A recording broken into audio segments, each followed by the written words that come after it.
Shoranur railway സ്റ്റേഷനിൽ തൂണുകളിൽ കാവി colour paint അടിച്ചത് കാവിവൽക്കരണം നടത്താനാണെന്ന് confederation of rail users association ആരോപിച്ചു. റെയിൽവേ സ്റ്റേഷനുകളുടെ കളർ എല്ലായിടത്തും വെള്ളയാണ്. എന്നാൽ ഷൊർണൂരിൽ മാത്രം കാവി കളർ അടിച്ച് രാഷ്ട്രീയ താൽപര്യം നടപ്പിലാക്കുന്നതായും confederation of rail users association ദേശീയ കൺവീനർ സൺഷൈൻ ആരോപിച്ചു. നിയമസഭാ മന്ദിരങ്ങളിലും കാവി പെയിന്റ് അടിക്കാൻ കഴിയുമോ എന്നും അദ്ദേഹം ചോദിച്ചു.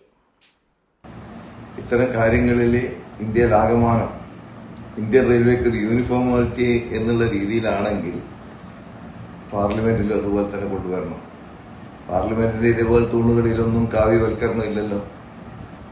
ഇന്ത്യയിലെ മറ്റ് സംസ്ഥാനങ്ങളിലൊക്കെ തന്നെ നിയമസഭാ മന്ദിരങ്ങളുണ്ട്. BJP ഭരിക്കുന്ന ഗുജറാത്ത് പോലെയുള്ള എത്രയോ സംസ്ഥാനങ്ങളുണ്ട്. അവിടെയൊന്നും കാവ്യവൽക്കരണം കാണുന്നില്ലല്ലോ. അത് വ്യക്തികളും മഹത്തായ സ്ഥാപനങ്ങളൊക്കെ ഇരുന്ന ആളുകൾക്ക് ഇത്തരം പെയിന്റുകൾ അടിച്ച് അത് മലിനമാക്കുന്നത്. ആരോഗ്യത്തോടെ ഇരിക്കാം, മികച്ച പരിചരണം ഞങ്ങളുടെ ഉറപ്പ്. Shoranur medical trust, Shoranur. .View news. കാഴ്ചകളാണ് ലോകം, കണ്ടു തുടങ്ങുക.